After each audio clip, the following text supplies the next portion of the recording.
In the middle of deep, solemn sleep, the sensation of weightlessness made Kate open her eyes. There was a perception that she had passed on, but she was aware and knew that she was floating in darkness. A warm light shined behind her. There was a moment of panic, but she held it together long enough so she could swim and dive toward the light. As the haze cleared, she sat up. The grass she was sitting on smelled so fresh and clean. The night sky was purple. Everything felt new, even the night air. It's a side effect of having your spirit awaken. A voice beside Kate spoke.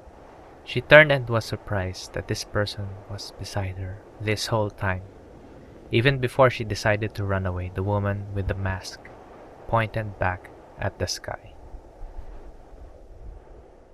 Kate was in awe as she stared at what seemed like a fissure in the dimension they were in. Through the break in space-time, she saw different things happening all at once. Will's dad driving with Raven, Athena, and the others. They were driving towards another hideout where they could pick up Kate's parents. Will, talking to a tall woman and a humanoid with 6 heads. This must be some sort of hallucination, Kate thought. She asked the woman beside her if this was indeed real.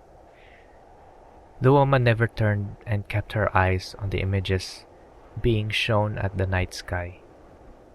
Halia, the woman introduced herself.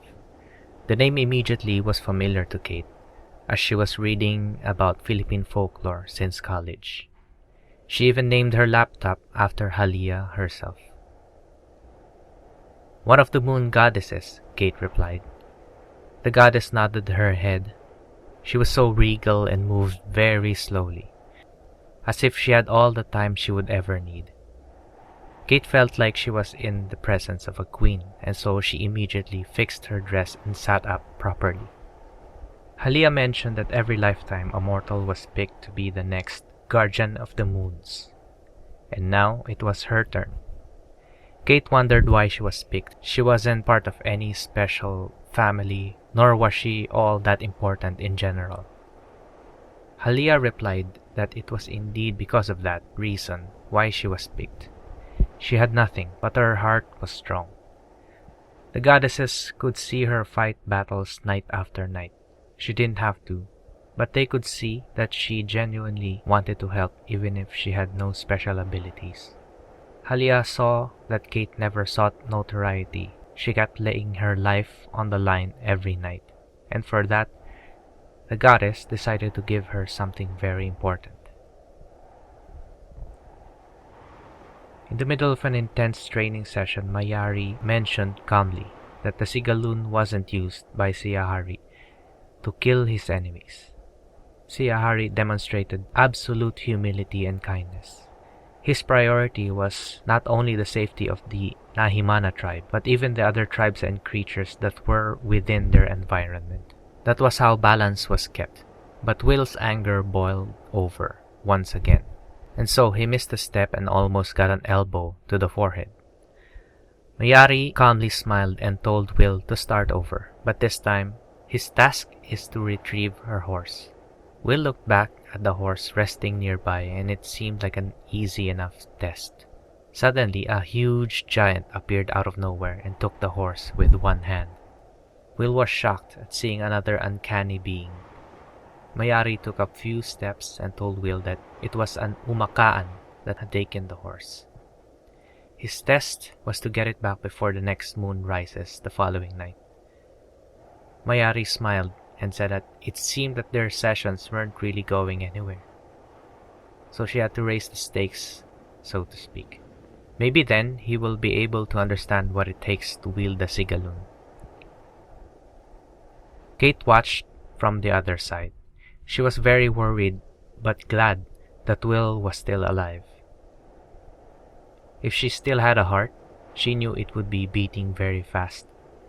With tears in her eyes, she turned back to Halia and expressed that she might not be able to do a good job as a moon guardian. Plus, She's not technically alive at the moment.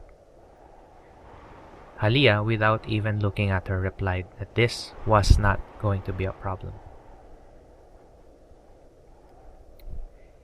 It didn't take long before Will got within the perimeter of the Umakaan's cave. Physical training with Mayari did prove to be very beneficial. He completely healed and improved quite a bit after dying a couple of nights ago. He noticed animals that weren't supposed to be in Panginron. In fact, these animals shouldn't even be in Panay Island in general.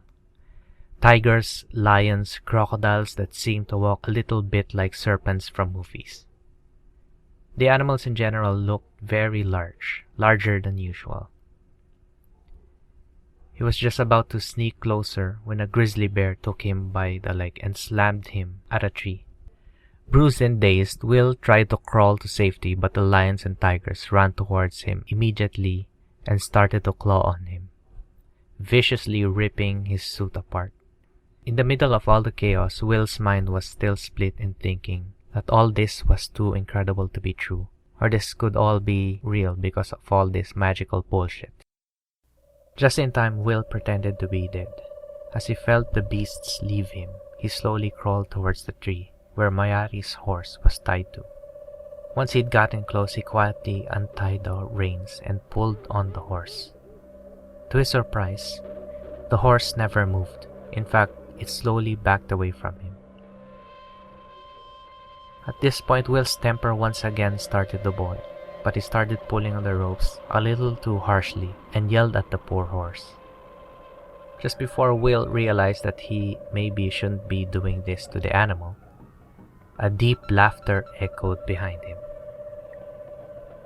Will braced himself, but was humiliated instead. The Umakaan spoke. He found it disgraceful and hilarious that the Nahimana's only descendant was immensely cruel to life and couldn't even tame sacred beasts. At this point, the giant knew that Will couldn't even tame a house cat. Thoroughly entertained, the giant sat next to Will. He stated that he was actually going to kill him straight away and disregard Mayari's request to challenge Will a little bit. But now, he asked Will what he was up to in general. Maybe he could add more insight.